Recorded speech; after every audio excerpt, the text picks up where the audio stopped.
ಊರಿನ ಜನರೇ ಗಮನಿಸಿ, ನಿಮ್ಮ ಪ್ರೀತಿಯ ಆದೋನಿಸ್ ಬ್ರಾಂಡ್ ಹ್ಯಾಪ್ ಈಗ ನಿಮ್ಮ ನಗರದಲ್ಲಿ. ಪುರುಷರ, ಮಹಿಳೆಯರ, ಮಕ್ಕಳ ಎಲ್ಲಾ ರೀತಿಯ ಫ್ಯಾಷನ್ ಬಟ್ಟೆಗಳು ಒಂದೇ ಕಡೆ. ನಮಸ್ಕಾರ, ನೀವು ನೋಡ್ತಾ ಇದ್ದೀರಾ ಮೆಗಾ ನ್ಯೂಸ್. ಮೊದಲಿಗೆ ಹೆಡ್ಲೈನ್ಸ್. ಈಡಿಗ ಸಮಾಜವನ್ನ ಎಸ್ಟಿ ಪಟ್ಟಿಗೆ ಸೇರ್ಪಡೆ ಸೇರಿ ವಿವಿಧ ಬೇಡಿಕೆಗಳಿಗೆ ಆಗ್ರಹಿಸಿ ಜನವರಿ 26ರಿಂದ ಬೆಂಗಳೂರಿಗೆ ಪಾದಯಾತ್ರೆ. ಶ್ರೀ ಪ್ರಣವಾನಂದ ಸ್ವಾಮೀಜಿ. ತುಂಗಭದ್ರಾ ಎಡದಂಡೆ ಕಾಲುವೆ ವ್ಯಾಪ್ತಿಯ ಪಾಪಯ್ಯ ಕಾಲುವೆ ವ್ಯಾಸ ಬದಲಿಸಿ ಕಾಲುವೆ ಬಲಗೊಳಿಸಲಿ ಶಂಕರಗೌಡ ಅರವಿ. 21-22ರಂದು ಬೆಂಗಳೂರಿನಲ್ಲಿ ಜೆಡಿಎಸ್ ರಜತ ಮಹೋತ್ಸವ. ಪ್ರಮುಖ ಕಾರ್ಯಕರ್ತರು ಭಾಗವಹಿಸಲು ಎಂ ವಿರೂಪಾಕ್ಷಿ ಮನವಿ. ಮಂತ್ರಾಲಯ ಶ್ರೀಗಳ ಉಪನ್ಯಾಸ ವಿಡಿಯೋ ಎಡಿಟ್ ಮಾಡಿ ತಪ್ಪು ಸಂದೇಶ ನಿಲ್ಲಿಸಲು ಶ್ರೀಮಠ ಮನವಿ. ಮತ್ತು ಮಾನವಿ ಪಟ್ಟಣದಲ್ಲಿ 2 ಗುಂಪುಗಳ ಮಧ್ಯೆ ಘರ್ಷಣೆ, 5 ಗಾಯ. ಹಿಂದುಳಿದ ಈಡಿಗ ಸಮಾಜವನ್ನ 2A ದಿಂದ ಎಸ್ಟಿ ಮೀಸಲಾತಿಗೆ ಒಳಪಡಿಸುವುದು, ನಾರಾಯಣ ಗುರುಗಳ ಅಭಿವೃದ್ಧಿ ನಿಗಮಕ್ಕೆ 500 ಕೋಟಿ ರೂಪಾಯಿಗಳನ್ನ ನೀಡುವುದು ಸೇರಿದಂತೆ ವಿವಿಧ ಬೇಡಿಕೆಗಳಿಗೆ ಆಗ್ರಹಿಸಿ 2026ರ ಜನವರಿ 26ರಿಂದ ಚಿತ್ತಾಪೂರಿನ ಕರದಾಳ ಗ್ರಾಮದಿಂದ ಬೆಂಗಳೂರಿಗೆ ಪಾದಯಾತ್ರೆ ನಡೆಸಲು ನಿರ್ಧರಿಸಲಾಗಿದೆ ಎಂದು ಬ್ರಹ್ಮಶ್ರೀ ನಾರಾಯಣ ಗುರು ಶಕ್ತಿಪೀಠದ ಪೀಠಾಧಿಪತಿ ಶ್ರೀ ಪ್ರಣವಾನಂದ ಸ್ವಾಮೀಜಿ ಹೇಳಿದರು.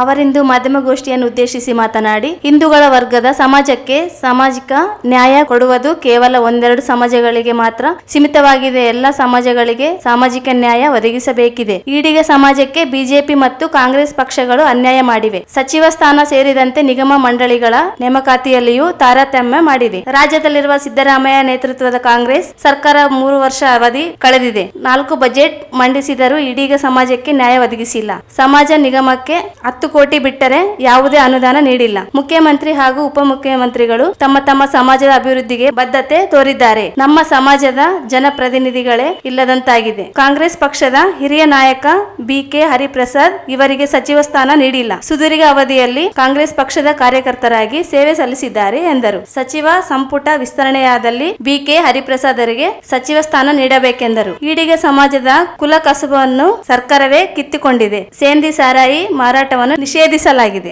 CH ಪೌಡರ್ ಹಾವಳಿ ತಡೆಯಲು ಕುಲಕಸುಬ ಸ್ಥಗಿತಗೊಳಿಸಲಾಗುತ್ತಿತ್ತು. ಆದರೆ CH ಪೌಡರ್ ಮಾರಾಟ ತಡೆಯಲು ಸರ್ಕಾರಕ್ಕೆ ಆಗಿಲ್ಲ ಎಂದರು. ತೆಲಂಗಾಣ, ಕೇರಳ, ತಮಿಳುನಾಡು, ಆಂಧ್ರಪ್ರದೇಶಗಳಲ್ಲಿ ಇಂದಿಗೂ ಸೇಂದಿ ಮಾರಾಟ ಮಾಡಲಾಗುತ್ತಿದೆ. ರಾಜ್ಯದಲ್ಲಿ ಮಾತ್ರ ನಿಷೇಧಿಸಲಾಗಿದೆ. ಆಯಾ ರಾಜ್ಯಗಳಲ್ಲಿ ಮದ್ಯದಂಗಡಿಗಳಲ್ಲಿ ಈಡಿಗ ಸಮಾಜಕ್ಕೆ ಮೀಸಲಾತಿದೆ. ರಾಜ್ಯದಲ್ಲಿ ಮಾತ್ರ ಇಲ್ಲ ಎಂದರು. ಈ ಹಿಂದೆ ಕಲಬುರಗಿ ಜಿಲ್ಲೆಯಲ್ಲಿ ವಿವಿಧ ಬೇಡಿಕೆಗಳಿಗೆ ಪಾದಯಾತ್ರೆ ನಡೆಸಿದಾಗ ಇಂದಿನ ಸಚಿವರುಗಳಾದ ಡಾಕ್ಟರ್ ಶರಣಪ್ರಕಾಶ್ ಪಾಟೀಲ್, ಪ್ರಿಯಾಂಕಾ ಖರ್ಗೆ ಬೆಂಬಲಿಸಿ ಭಾಗವಹಿಸಿದರು. ಆದರೆ ಈಗ ಅವರದೇ ಸರ್ಕಾರವಿದ್ದರೂ ಸಿಎಂ ಜೊತೆಗೆ ಸಭೆ ನಡೆಸ ಮುಂದಾಗಿಲ್ಲ ಎಂದು ಬೇಸರ ವ್ಯಕ್ತಪಡಿಸಿದರು. ಕೇಂದ್ರದಲ್ಲಿ ಕೋಟಾ ಶ್ರೀನಿವಾಸ್ ಪೂಜಾರಿ ಅವರಿಗೆ ಕೇಂದ್ರ ಸಚಿವ ಸ್ಥಾನ ನೀಡದೆ ಅನ್ಯಾಯ ಮಾಡಲಾಗಿದೆ ಎಂದರು. BY ವಿಜಯೇಂದ್ರ ಬಿಜೆಪಿ ರಾಜ್ಯಾಧ್ಯಕ್ಷ ನಂತರವೂ ಈಡಿಗ ಸಮಾಜಗಳಿಗೆ ಎಲ್ಲ ಘಟಕಗಳಲ್ಲಿಯೂ ಅವಕಾಶ ನೀಡಿಲ್ಲ. ಸಮಾಜ ವಿವಿಧ ಬೇಡಿಕೆಗಳಿಗೆ ಆಗ್ರಹಿಸಿ ನಡೆಯಲಿರುವ ಪಾದಯಾತ್ರೆಯಲ್ಲಿ ಸಮಾಜ ಬಾಂಧವರು ಭಾಗವಹಿಸಿ ಯಶಸ್ವಿಗೊಳಿಸಬೇಕೆಂದರು. ರಾಜ್ಯಾದ್ಯಂತ ನಿರಂತರವಾಗಿ ಈಡಿಗ ಬಿಲ್ಲವ ನಾಮಧಾರಿ ದೇವರು ಸಮಾಜದ ಅಭಿವೃದ್ಧಿಯ ಹಿನ್ನೆಲೆಯಲ್ಲಿ 31 ಜಿಲ್ಲೆ ಅಷ್ಟೇ ಅಲ್ಲ 6 ರಾಜ್ಯಗಳಲ್ಲಿಯೂ ಕೂಡ ಪ್ರವಾಸವನ್ನ ಮಾಡಿ ಸಂಘಟನೆ ಮಾಡತಕ್ಕಂಥ ಕೆಲಸ ಮಾಡ್ತಾ ಇದ್ದೇನೆ. ಕಳೆದ ಬಿಜೆಪಿ ಸರ್ಕಾರ ಇದ್ದಾಗ ಮಂಗಳೂರು ಟು ಬೆಂಗಳೂರುವರೆಗೆ ಪಾದಯಾತ್ರೆ ಮಾಡಿದಾಗ ನಾರಾಯಣ ಗುರು ನಿಗಮದಲ್ಲೇ ಘೋಷಣೆ ಮಾಡಿದ್ರು. ಅನಂತರ 25 ಲಕ್ಷ ರೂಪಾಯಿ ಕೊಟ್ಟು ಕುಲಶಾಸ್ತ್ರ ಅಧ್ಯಯನಕ್ಕೂ ಕೂಡ ಹಣವನ್ನು ಕೊಟ್ಟರು. ಈ ಸರ್ಕಾರ ಬಂದ ಮೇಲೆ ಇತ್ತೀಚಿನ ದಿನಗಳಲ್ಲಿ ಕುಲಶಾಸ್ತ್ರ ಅಧ್ಯಯನ ಪ್ರಾರಂಭ ಮಾಡಿದರೆ 5 ಜಿಲ್ಲೆಯನ್ನ ಮುಗಿಸಿದ್ದಾರೆ. ಆದರೆ ಕಳೆದ 2.5 ವರ್ಷವಾಗಿ ಮಾನ್ಯ ಮುಖ್ಯಮಂತ್ರಿಗಳು 4 ಬಜೆಟ್ ಅನ್ನ ಮಂಡನೆ ಮಾಡಿದರು. ಎಲ್ಲಿಯೂ ಕೂಡ ಈಡಿಗ ಸಮುದಾಯಕ್ಕಾಗಲಿ ನಾರಾಯಣ ಗುರು ನಿಗಮಕ್ಕಾಗಲಿ ಏನೂ ಕೂಡ ಮಾಡಿಲ್ಲ ಅಂತಕ್ಕಂಥದ್ದು ನಮ್ಮ ಬೇಸರ. ಬಿಜೆಪಿ ಸರ್ಕಾರ ಇದ್ದಾಗ 2 ಮಂತ್ರಿ ಸ್ಥಾನ ಕೊಟ್ಟರು, 3 ನಿಗಮಕ್ಕೆ ಅಧ್ಯಕ್ಷತೆ ಕೂಡ ಮಾಡಿದರು ಹಿಂದಿನ ಸರ್ಕಾರ. ಆದರೆ ಈ ಸರ್ಕಾರದಲ್ಲಿ ಒಂದೇ ಒಂದು ಮಂತ್ರಿ ಸ್ಥಾನವನ್ನು ಕೊಟ್ಟಿದ್ದಾರೆ. ಸೊ ಕಾಂಗ್ರೆಸ್ ಪಕ್ಷದಲ್ಲಿ 6 ಜನ ಶಾಸಕರುಗಳು, ಅದರಲ್ಲಿ 2 MLC, ಅದರಲ್ಲಿ 1 ಮಂತ್ರಿಯೂ ಕೂಡ ಈ ಸಮುದಾಯದಿಂದ ಇದೆ. ಆದ್ರಿಂದ ಸಂಪೂರ್ಣವಾಗಿ ಕಾಂಗ್ರೆಸ್ ಸರ್ಕಾರ ರಾಜ್ಯದ ಈಡಿಗರನ್ನೇ ಕಡೆಗಣಿಸುವುದು ನಾವು ಇವತ್ತು ನೋಡ್ತಾ ಇರಬಹುದು. ಇವತ್ತು ಗಂಗಾವತಿ ವಿಧಾನಸಭಾ ಕ್ಷೇತ್ರ ಆಗಲಿ ನಾವು 10 ಸೀಟನ್ನ ಕೇಳಿದ್ರು, ಆದ್ರೆ ಗಂಗಾವತಿಯೂ ಕೂಡ ಕೊಡ್ಲಿಲ್ಲ. ಆದ್ರಿಂದ ಕಾಂಗ್ರೆಸ್ ಸರ್ಕಾರದಲ್ಲಿ ಸಮಾನತೆಗೋಸ್ಕರ ಕಾಂಗ್ರೆಸ್ ಸರ್ಕಾರದ ನಿಂತು ಬಂದಿರತಕ್ಕಂಥ ಸಮಾಜದ ರಾಜ್ಯದ ಈಡಿಗ ಬಿಲ್ಲವ ನಾಮಧಾರಿ ಸಮುದಾಯ. ಆದ್ರಿಂದ ನಮ್ಮ ಸಮುದಾಯದ ನಾಯಕರುಗಳು ಕೂಡ ನಮ್ಮ ಸಮುದಾಯದ ಧ್ವನಿಯಾಗಿ ವಿಧಾನಸಭೆಯಲ್ಲಿ ಮಾತನಾಡಬೇಕಾಗುತ್ತೆ. ಯಾಕೆಂತಂದ್ರೆ ಸೊರಬ, ಸಾಗರ, ಮುಲ್ಕಿ, ಮೂಡಿಬಿದಿರೆ, ಶಿರ್ಸಿ, ಸಿದ್ದಾಪುರ, ಕಾರ್ಕಳ, ಕಾಪು, ಬೈಂದೂರು ಇದೆಲ್ಲವನ್ನೇ ಕೂಡ ಬಿಲ್ಲವರದು, ಈಡಿಗರದು ಕೂಡ ಒಟ್ಟನ್ನು ಗೆದ್ದು ಹೋಗತಕ್ಕಂಥ ಶಾಸಕರುಗಳು ಅವತ್ತು ಜವಾಬ್ದಾರಿ ಇದೆ. ಆದ್ರಿಂದ ಇವತ್ತು ಎಲ್ಲಾ ಸಮುದಾಯದ ನಾಯಕರುಗಳು ಕೂಡ ಅವರ ಸಮುದಾಯದ ಪರವಾಗಿ ವಿಧಾನಸಭೆಯಲ್ಲಿ ಆಗಲಿ ಮುಖ್ಯಮಂತ್ರಿ ಹತ್ರ ಮಾತಾಡ್ತಾ ಇದ್ದಾರೆ. ನಮ್ಮ ಸಮುದಾಯದ ನಾಯಕರುಗಳು ಕೂಡ ಈಗಾಗಲೇ ಅವರ ಮಾತು ಮುಖ್ಯಮಂತ್ರಿಗಳೇ ಕೇಳುತ್ತಾ ಇರೋ ಇಲ್ಲೋ ಅಂತ ನನಗಂತೂ ಗೊತ್ತಿಲ್ಲ. ಆದ್ರಿಂದ ಇನ್ನೂ ಹೆಚ್ಚಿನ ಪ್ರಯತ್ನ ಅವರು ಮಾಡಬೇಕು ಅಂತಕ್ಕಂಥದ್ದು ಮೊದಲನೇ ಮನವಿ. ಎರಡನೇದು, ಈ ರಾಜ್ಯದ ರಾಜಕಾರಣದಲ್ಲಿ ಜಾತಿ ಅಂತಕ್ಕಂಥದ್ದು ಯಾರು ಮಾಡುತ್ತಾರೆ ಅಂತಕ್ಕಂಥದ್ದು ಮಾನ್ಯ ಮುಖ್ಯಮಂತ್ರಿಗಳನ್ನ ನೋಡಿ ನಾವು ಕಲಿಬೇಕಾಗುತ್ತೆ, ಹಾಗೂ ಉಪಮುಖ್ಯಮಂತ್ರಿಗಳನ್ನ ನೋಡಿ ನಾವು ಕಲಿಬೇಕಾಗುತ್ತೆ. ಇವತ್ತು ಆದಿಚುಂಚನಗಿರಿ ಪೂಜ್ಯ ಆದಿಚುಂಚನಗಿರಿ ಸ್ವಾಮೀಜಿ ಮೀಟಿಂಗ್ ಕರೆದಾಗ ಅಲ್ಲಿ ಯಾವುದೂ ಪಕ್ಷ ಇಲ್ಲದೆ ಎಲ್ಲರೂ ಬಂದರು. ಕಠೋರ ಹಿಂದುತ್ವದ ಪ್ರತಿಪಾದಕರಾಗಿರ್ತಕ್ಕಂಥ ಸಿ.ಟಿ. ರವಿ ಆಗಲಿ, ಶೋಭಾ ಕರಂದ್ಲಾಜೆ ಅವರಾಗಲಿ ಎಲ್ಲರೂ ಕೂಡ, ಕುಮಾರಸ್ವಾಮಿ ಅವರಾಗಲಿ, ಡಿ.ಕೆ. ಎಲ್ಲರೂ ಹೋಗಿ ಕೂತ್ಕೊಂಡ್ರು. ಸಂತೋಷ, ನಾವು ಏನು ಮಾತಾಡುವುದಿಲ್ಲ. ಅದೇ ರೀತಿಯಲ್ಲಿ ಮಾನ್ಯ ಮುಖ್ಯಮಂತ್ರಿಗಳು ಕೂಡ ಎರಡನೇ ಅವಧಿಯಲ್ಲಿ ಕರ್ನಾಟಕ ರಾಜ್ಯದಲ್ಲಿ ಸುಮಾರು 6,000 ಹೆಚ್ಚಿಗೆ ಇರತಕ್ಕಂಥ ಕನಕ ಭವನಗಳು ಎಲ್ಲಿಯೋ ಇದ್ದಿರ್ತಕ್ಕಂಥ ಕುರುಬ ಸಮುದಾಯವನ್ನು ಮೇಲ್ಗಡೆ ತಂದರೂ ಸ್ವಾಗತ ಮಾಡುತ್ತಾನೆ. ಹಾಗೆ ಆಗಲೇಬೇಕು, ಮಾಡಲೇಬೇಕು. ಆದರೆ ಹಿಂದುಳಿದ ವರ್ಗ ಅಂದ್ರೆ ಒಂದೇ ಲೀಡರ್ ಅಲ್ಲ, ಒಬ್ಬರೇ ನಾಯಕರಲ್ಲ, ಇಡೀ 104 ಜಾತಿಗೂ ಕೂಡ ಅಲ್ಲಿನ ಹೊರಗಡೆ ಇರ್ತಕ್ಕಂಥವ್ರಿಗೆ ನ್ಯಾಯ ಸಿಗಬೇಕು. ಅದರಲ್ಲಿ ಪೂರ್ವ ಸಮುದಾಯ ಮೊದಲನೇದು, ಸೆಕೆಂಡ್ ಈಡಿಗರ ಬಿಲ್ಲವರಂತ ಬರ್ತದೆ. ಕಳೆದ 35 ವರ್ಷವಾಗಿ KPSC ಇಂದ ನಮ್ಮ ಸಮುದಾಯಕ್ಕೆ ಬಂದಿರತಕ್ಕಂಥ ಕೇವಲ 0.1% ಸರ್ಕಾರಿ ನೌಕರಿಯನ್ನು ಬಂದಿರತಕ್ಕಂಥದ್ದು. ಹಾಗಾಗಿ ಕೊಡಬೇಕು ಅಂತ ಹೇಳಿ ಐತಿಹಾಸಿಕ ಪಾದಯಾತ್ರೆಯನ್ನೇ ಹಮ್ಮಿಕೊಂಡಿದ್ದೀವಿ. ಆ ಒಂದು ಕಾರಣದಿಂದ ಜನವರಿ 6ನೇ ತಾರೀಕು 2026 ಜನವರಿ 6ನೇ ತಾರೀಕು ಚಿತ್ತಾಪುರ ಕ್ಷೇತ್ರದ ಕರ್ದಾಳಿಂದ ನಮ್ಮ ಪಾದಯಾತ್ರೆಯನ್ನ ಪ್ರಾರಂಭ ಮಾಡುತ್ತೇನೆ. ಪ್ರತಿನಿತ್ಯ 20 ಕಿಲೋಮೀಟರ್ ಪಾದಯಾತ್ರೆಯನ್ನ ಮಾಡುತ್ತೇನೆ. ಫೆಬ್ರವರಿ 12ನೇ ತಾರೀಕು ಪಾದಯಾತ್ರೆ ಬೆಂಗಳೂರು ಫ್ರೀಡಂ ಪಾರ್ಕ್ ಅಲ್ಲಿ ತಲುಪುತ್ತದೆ. ಆ ಫ್ರೀಡಂ ಪಾರ್ಕ್ ತಲುಪಿದ ಮೇಲೆ ಅಮರನಾಥ ಉಪವಾಸ ಸತ್ಯಾಗ್ರಹವನ್ನೇ ನಾವು ಮಾಡುತ್ತೇವೆ. ಆದ್ರಿಂದ ಚಿತ್ತಾಪುರ, ನಮ್ಮ ಶಾಬಾದ್, ಜೇವರ್ಗಿ, ಶಾಪೂರ್, ದೇವದುರ್ಗ, ಮಾನವಿ, ನಿರ್ಮಾನವಿ, ಸಿಂಧನೂರು, ಕಾರಡಿಗೆ, ಗಂಗಾವತಿ, ಹೊಸಪೇಟೆ, ಚಿತ್ರದುರ್ಗ ಹೈವೇ ಥ್ರೂ ಬೆಂಗಳೂರಿಗೆ ನಾವು ಹೊರಡುತ್ತೇವೆ. ಮತ್ತು ಈಡಿಗ ಸಮುದಾಯವನ್ನೇ ST ಮೀಸಲಾತಿಗೆ ಸೇರಿಸಬೇಕು ಅಂತಕ್ಕಂಥ ನಮ್ಮ ಪ್ರಮುಖವಾದ ಬೇಡಿಕೆ ಇದರಲ್ಲಿದೆ. ತಮಗೆಲ್ಲ ಗೊತ್ತಿರುವಾಗ 2004ನೇ ಇಸ್ವಿಯಲ್ಲಿ ಸೇಂದಿಯನ್ನ ಬಂದು ಮಾಡಿದರು. 2007ನೇ ಇಸ್ವಿಯಲ್ಲಿ ಸಾರಾಯವನ್ನೇ ಬಂದು ಮಾಡಿದರು. ಈಡಿಗ ಸಮುದಾಯದ ಕುಲಕಸವನ್ನೇ ಕಸದುಕೊಳ್ಳುವ ಅವಶ್ಯಕತೆ ಏನಿತ್ತು? ಇವತ್ತು ಕೇರಳದಲ್ಲಿ ಸೇಂದಿ ಇದೆ, ತೆಲಂಗಾಣದಲ್ಲಿ ಸೇಂದಿ ಇದೆ, ಆಂಧ್ರದಲ್ಲಿ ಸೇಂದಿ ಇದೆ, ಗೋವಾದಲ್ಲಿ ಒಂದು ಭಾಗದಲ್ಲಿ, ಸೌತ್ ಗೋವಾದಲ್ಲಿ ಸೇಂದಿ ಇದೆ, ತಮಿಳುನಾಡಲ್ಲಿ ಸೇಂದಿ ಇದೆ. ಯಾಕೆ ಕರ್ನಾಟಕದಲ್ಲಿ ನೀವು ಸೇಂದಿಯನ್ನ ಬಂದು ಮಾಡಿದರೆ? ಈ ಸಮಾಜದ ಕುಲಕಸವನ್ನೇ ಕಸದುಕೊಂಡು ಸಮಾಜದಲ್ಲಿ ಬೀದಿಕ್ಕೆ ತಳ್ಳಿರೋ ಉದ್ದೇಶ ಅಂದ್ರೆ ಈಡಿಗರು ಸೇಂದಿಯನ್ನ ಮಾರಾಟ ಮಾಡಿ ಅದು ಮುಖಾಂತರ ರಾಜಕಾರಣಕ್ಕೆ ಬರುತ್ತದೆ. ಅವರು ಜಾತಿ ಇಲ್ಲಾದರೂ ಕೂಡ ಎಲ್ಲವನ್ನೇ ಒಕ್ಕೂಡಿಸಿಕೊಂಡು ಹೋಗುವ ಶಕ್ತಿ ಅವರಲ್ಲಿದೆ. ಇದನ್ನ ಬಂದು ಮಾಡಬೇಕಂದ್ರೆ ಅವರ ಮೂಲ ಕಸಬೆ ಕೈ ಹಾಕಬೇಕು ಅಂತ ಹೇಳಿ ರಾಜಕೀಯ ಷಡ್ಯಂತರದಿಂದ ಏನ್ ಮಾಡಿದ್ರು, ನಮ್ಮ ಸೇಂದಿಯನ್ನ ಬಂದು ಮಾಡಿದ್ರು. CH ಪೌಡರ್ ಮಿಕ್ಸ್ ಮಾಡಿ ಮಾರಾಟ ಮಾಡಿದ್ದೀವಿ ಅಂತ ಹೇಳಿ ಒಂದೇ ಕಾರಣದಲ್ಲಿಟ್ಟು ಏನಾಯ್ತು, ಸಮಸ್ಯೆ ಆಯಿತು. ಅದರಿಂದ ಅದ್ರ ಬಹಳ ದೊಡ್ಡ ಹೋರಾಟ ನಮ್ಮ ಸಮುದಾಯದಲ್ಲೂ ಕೂಡ ಆಗಲಿಲ್ಲ ಅಂತ ಸತ್ಯ ನಮಗೆ ಗೊತ್ತಿದೆ. ದಡಿಗಳಿಗೆ ಈಡಿಗ ಸಮಾಜ ಮುಖಂಡ, ವಿಧಾನ ಪರಿಷತ್ ಮಾಜಿ ಸದಸ್ಯ HG ಶ್ರೀನಾಥ್ ಮಾತನಾಡಿ, ರಾಜ್ಯದಲ್ಲಿ ಈಡಿಗ, ಬಿಲ್ಲವ, ನಾಮಧಾರಿ, ದೀವರಥಿಯ ಎಂದು ಗುರುತಿಸಲ್ಪಡುವ ಈಡಿಗ ಸಮಾಜ ಸಾಮಾಜಿಕ, ಆರ್ಥಿಕ ಹಾಗೂ ರಾಜಕೀಯವಾಗಿ ಹಿಂದೆ ಬಿದ್ದಿದೆ. ಸಮಾಜಕ್ಕೆ ನ್ಯಾಯ ಒದಗಿಸಲು ಸಮಾಜ ಸ್ವಾಮಿಗಳಾದ ಶ್ರೀ ಪ್ರಣವಾನಂದ ಸ್ವಾಮೀಜಿ ನೇತೃತ್ವದಲ್ಲಿ 700 ಕಿಲೋಮೀಟರ್ ಪಾದಯಾತ್ರೆ ನಡೆಯಲಿದ್ದ ಸಮಾಜ ಬಾಂಧವರು ಹೆಚ್ಚಿನ ಸಂಖ್ಯೆಯಲ್ಲಿ ಭಾಗವಹಿಸುವಂತೆ ಮನವಿ ಮಾಡಿದರು. ಹಿಂದುಳಿದ ಸಮಾಜ ಆಗಿರ್ತಕ್ಕಂಥ ಈಡಿಗ ಸಮಾಜ ಬಹುತೇಕ ಬಹಳ ದೊಡ್ಡ ಸಂಖ್ಯೆಯಲ್ಲಿ ಗುಲ್ಬರ್ಗ ಜಿಲ್ಲೆಯಲ್ಲಿ ಮತ್ತು ರಾಯಚೂರು, ಕೊಪ್ಪಳ ಭಾಗದಲ್ಲಿ ಜನಸಂಖ್ಯೆ ಇರ್ತಕ್ಕಂಥ ಬಹಳ ಕಡುಬಡು ವಿಭಾಗದ ಜನರು. ಹಿಂದೆ ಸೇಂದಿ ನಮ್ಮೆಲ್ಲರೂ ಗೊತ್ತಿದೆ, ಸೇಂದಿ ಇರ್ತಕ್ಕಂಥ ಇದರಲ್ಲಿ ಅವರು ಸೇಂದಿ ಮೂರ್ತಿದಾರರು ಅವರು ಜೀವನ ಮಾಡ್ತಕ್ಕಂಥ ಒಂದು ಇತಿಹಾಸ ರಾಯಚೂರಿನಲ್ಲಿ ಇದರಿಂದ ಅನೇಕ ಕಡೆ ನಮ್ಮ ಬ್ರ್ಯಾಂಡಿ ಶಾಪ್ಗಳಾಗಿ ಮತ್ತು ಅನೇಕ ಇವೆಲ್ಲ ಕಳ್ಕೊಂಡು ಹೋಗಿದ್ದಾರೆ ಈಡಿಗ ಸಮಾಜಗಳು. ಅವರೆಲ್ಲರೂ ಬೀದಿಗೆ ಬಂದಿದ್ದಾರೆ. ಅದರಿಂದ ಇವತ್ತು ನಮಗೆ ಯಾವುದೇ ರಾಜಕಾರಣಿಗಳು ಸಹಾಯ ಮಾಡಿದಂತೂ ನಾವು ಭಾಳ ವಿಷಯಗಳನ್ನು ವ್ಯಕ್ತಪಡಿಸ್ತೀವಿ. ಯಾಕಂದರೆ ಈ ಸಮಾಜಕ್ಕೆ ನಾಯಕತ್ವದ ಕೊರತೆ. ಹಿಂದೆ ಬಂಗಾರಪ್ಪ ಇದ್ದರು ಮತ್ತು ಜನಾರ್ದನ್ ಇದ್ದರು, ಡಾಕ್ಟರ್ ರಾಜ್ಕುಮಾರ್ ಅವರಿದ್ದರು ಮತ್ತು ಅನೇಕ ನಾಯಕರಲ್ಲಿ ನಾವು ಕಳ್ಕೊಂಡಿದ್ದೀವಿ. ಈಗಿನ ವ್ಯವಸ್ಥೆಯಲ್ಲಿ ಭಾಳ ಕಡಿಮೆ ರಾಜಕಾರಣಿಗಳು ಇಡೀ ಸಮಾಜದ ಬೆಂಬಲವನ್ನು ಸೂಚಿಸ್ತಾರೆ ಇದೇ ಹೋರಾಟದಲ್ಲಿ. ಅದು ಈ ಸದ್ಯ ಹರಿಪ್ರಸಾದ್ ಬಿಟ್ಟೆ ಯಾರೂ ಈ ಸಮಾಜದ ಬಗ್ಗೆ ಒಂದು ಸಮಸ್ಯೆಗಳ ಬಗ್ಗೆ ಹೋರಾಟವನ್ನು ಯಾರು ಮಾಡ್ತಾ ಇದ್ದಾರೆ. ಅದರಿಂದ ಇವತ್ತು ನಮ್ಮ ಭಾಳ ಹೆಮ್ಮೆಯಿಂದ ಹೇಳ್ಕೊಳ್ತೇನೆ, ಇವತ್ತು ನಮ್ಮ ಸಮಾಜದವರಂಥ ಸ್ವಾಮಿಗಳು, ಹುಟ್ಟು ಹೋರಾಟಗಾರಂಥ ಕಣವಾದ ಸ್ವಾಮಿಗಳು ಇವತ್ತು ಒಳ್ಳೆಯ ನಿರ್ಣಯವನ್ನು ತಗೊಂಡಿದ್ದಾರೆ. ಸಮಾಜದ ಪರವಾಗಿ ಒಂದು ದೊಡ್ಡ ಹೆಜ್ಜೆ ಇರ್ತಕ್ಕಂಥ ಕೆಲಸವನ್ನು ಮಾಡ್ತಿದ್ದಾರೆ. ಹಿಂದೆ ಮತ್ತು ಮುಂದೆ ಯಾರೂ ಇಂಥ ಒಂದು ಹೋರಾಟವನ್ನು ಮಾಡಿಲ್ಲ. ಮತ್ತು ಈ ಒಂದು ಸಂದರ್ಭ ಅವರನ್ನು ಅಭಿನಂದನೆಗಳು ಸಲ್ಲಿಸ್ತಾ ಇದ್ದೀನಿ. ಯಾಕಂದರೆ ಇವತ್ತು ನಾರಾಯಣಗುರು ಈಡಿಗ ಅಭಿವೃದ್ಧಿ ನಿಗಮ ಆಗಬೇಕಂದ್ರೆ ಇವತ್ತು ನೇರವಾಗಿ ಅದು ನಮ್ಮ ಪ್ರಣವಾದ ಸ್ವಾಮಿ ಸೇರ್ಬೇಕಾಗ್ತದೆ. ಯಾಕಂದರೆ ಇವತ್ತು ಹಿಂದೆ ಮಂಗಳೂರಿಂದ ಬೆಂಗಳೂರುವರೆಗೆ ಎಷ್ಟು 700 ಕಿಲೋಮೀಟರ್ ಪಾದಯಾತ್ರೆ ನಡೆಸಿ ಅದೊಂದು ಐತಿಹಾಸಿಕ ದಾಖಲೆಯನ್ನು ನಮ್ಮ ಸಮಾಜದ ಪರವಾಗಿ ಮಾಡಿ ಅವಾಗ ಹಿಂದಿನ ಸಚಿವರಾದಂಥ ಕೋಟಾ ಶ್ರೀನಿವಾಸ ಪೂಜಾರಿ ಅವರು ಒಂದು ಬೆಂಬಲದಿಂದ ಇವತ್ತು ನಾರಾಯಣಪುರ ಅಭಿವೃದ್ಧಿ ನಿಗಮ ಆಗಿದೆ. ಈ ಸಂದರ್ಭದಲ್ಲಿ ಸಮಾಜ ಹಿರಿಯರಾದ ಭೀಮನ್ ಗೌಡ, ಅಶೋಕ್ ಸಿರಿವಾರ್, ಮಹೇಶ್ ಗೌಡ, ಸತ್ಯನಾರಾಯಣ ಗೌಡ, ಸುರೇಶ್ ಗೌಡ ಇದ್ದರು. ತುಂಗಭದ್ರಾ ಎಡದಂಡೆ ಕಾಲುವೆ ವ್ಯಾಪ್ತಿಯ ಕೊನೆಯ ಭಾಗದ ರೈತರಿಗಿರುವ ನೀರಿನ ಕೊರತೆಯನ್ನು ನೀಗಿಸಲು ಪಾಪಯ್ಯ ಸುರಂಗ ಕಾಲುವೆಯ ವ್ಯಾಸ ಅಗಲ ಮಾಡಿ ಕಾಲುವೆ ವ್ಯಾಪ್ತಿಯ ಸೇತು ಕಾಲುವೆಗಳ ಸಾಮರ್ಥ್ಯವನ್ನು ಹೆಚ್ಚಳ ಮಾಡಲು ಸರ್ಕಾರ ಮುಂದಾಗಬೇಕು ಎಂದು ತುಂಗಭದ್ರಾ ಎಡದಂಡೆ ಕಾಲುವೆ ರೈತರ ವೇದಿಕೆಯ ಸಂಚಾಲಕ ಶಂಕರಗೌಡ ಹರವಿ ಹೇಳಿದರು.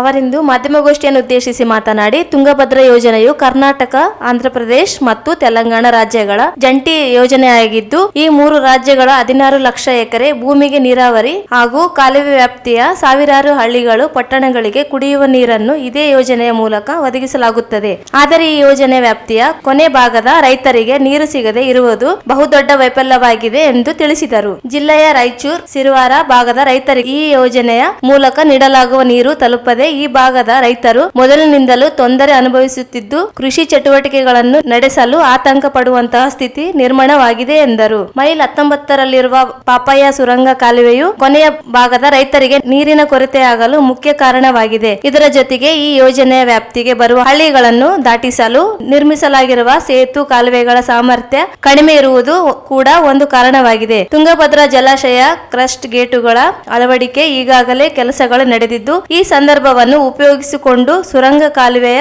ವ್ಯಾಸ ಹೆಚ್ಚಿಸಬೇಕು, ಸೇತು ಕಾಲುವೆಗಳ ಸಾಮರ್ಥ್ಯ ಹೆಚ್ಚಿಸಬೇಕು, ತುಂಗಭದ್ರಾ ಎಡದಂಡ ಕಾಲುವೆಗಳ ದುರಸ್ತಿಗೊಳಿಸಬೇಕು ಎಂದರು. ತುಂಗಭದ್ರಾ ಎಡದಂಡೆ ಕಾಲುವೆ ಮಾಡಿ ಅದರ ಮುಖಾಂತರ ನಾವು ಸರ್ಕಾರದ ಮೂಲಕ ಕೆಲವು ಬೇಡಿಕೆಗಳನ್ನು ಒತ್ತಾಯಗಳನ್ನು ಮಾಡ್ತಾ ಇದ್ದೀವಿ. ಇದು ಟೈಮ್ ಬಾಂಡ್ ಪ್ರೋಗ್ರಾಮ್.